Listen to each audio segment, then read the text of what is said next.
In today's chess video, we will explore some fascinating chess opening tricks and traps in the center game. But wait, there's more. I've got an intriguing chess puzzle waiting for all of you.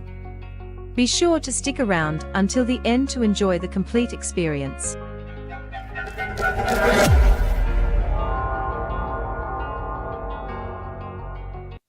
After the moves queen to d4, knight to c6, and queen to e3, we immediately strike with bishop b4 check. White responds by blocking with a pawn, requiring us to retreat our bishop. At this point, white has various options such as knight to f3 or bishop to b5, but a common move is bishop to c4, which we'll consider here. In the center game, black often hesitates to play knight to f6 due to the potential pawn push. However, in this particular situation, we can confidently opt for knight to f6, as there is a hidden trap waiting to be unveiled.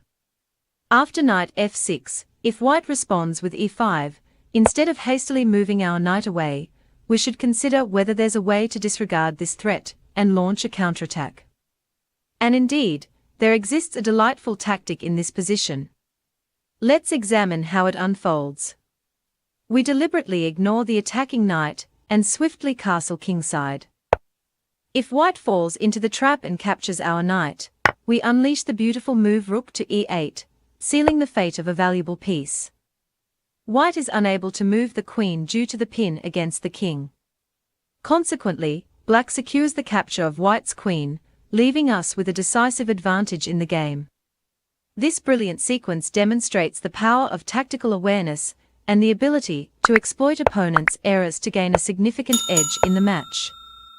Now, let's examine another scenario, this time from the perspective of black.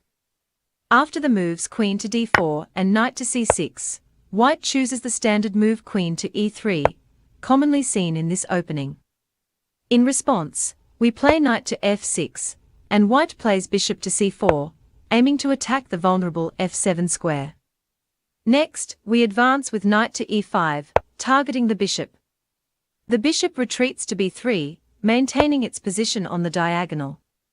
Now, we unleash a clever tactic by playing bishop to b4, delivering a check. If white blocks the check with the bishop, the position remains equal. However, it is more likely that white will play pawn to c3, attacking the bishop. At this crucial moment, we can spring a deadly trap by playing bishop to c5, striking the queen. If the queen captures our bishop, we have the powerful move knight to d3, creating a fork against the king and queen. Therefore, it is not advisable for white to capture our bishop. Instead, white will need to relocate the queen, and a move like g3 seems natural, as it also targets the g7 pawn. However, we have another tactical idea waiting. Can you spot it?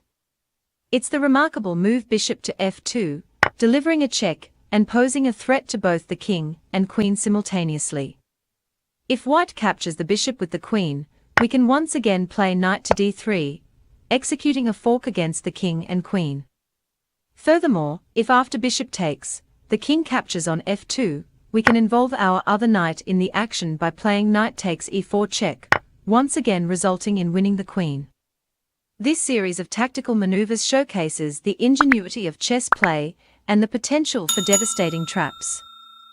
Moving on, let's delve into an extraordinary game, where white employed captivating tactical ideas to deliver a checkmate on the black king.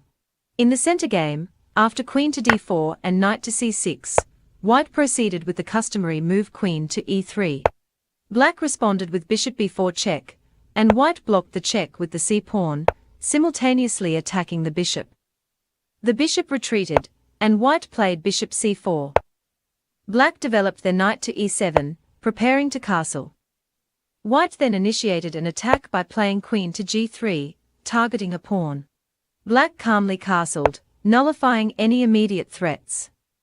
Instead of attempting bishop h6, which could be defused by black's knight to g6, white opted for h4 to establish control over the square. Sensing a potent attack brewing, black decided to shift their pieces toward the kingside, and thus played knight g6. White followed up with h5 as anticipated. Black maneuvered their knight to e5, aiming an attack at the bishop. At this crucial moment, white executed an absolutely mind-blowing combination. Can you discover it? White initiated with bishop g5, simultaneously attacking the black queen. Black is unable to capture the bishop since it is protected by the queen. Additionally, advancing the pawn is not an option due to the check delivered by the bishop. Consequently, black was compelled to relocate their queen to e8. Next, white unleashed bishop f6, a decisive move. This move poses an immediate threat of checkmate. In response, black played g6, attempting to create an escape route for their king. White captured the pawn on g6, and now, if black were to capture with their pawn, white would execute checkmate with rook to h8. Therefore, instead of capturing with the pawn, black opted to capture with their knight. However, white ingeniously sacrificed their queen with queen g6 check.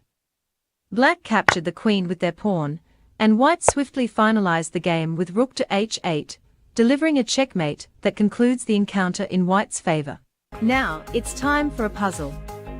In the given position, it's white's turn, and you need to find the best move for white.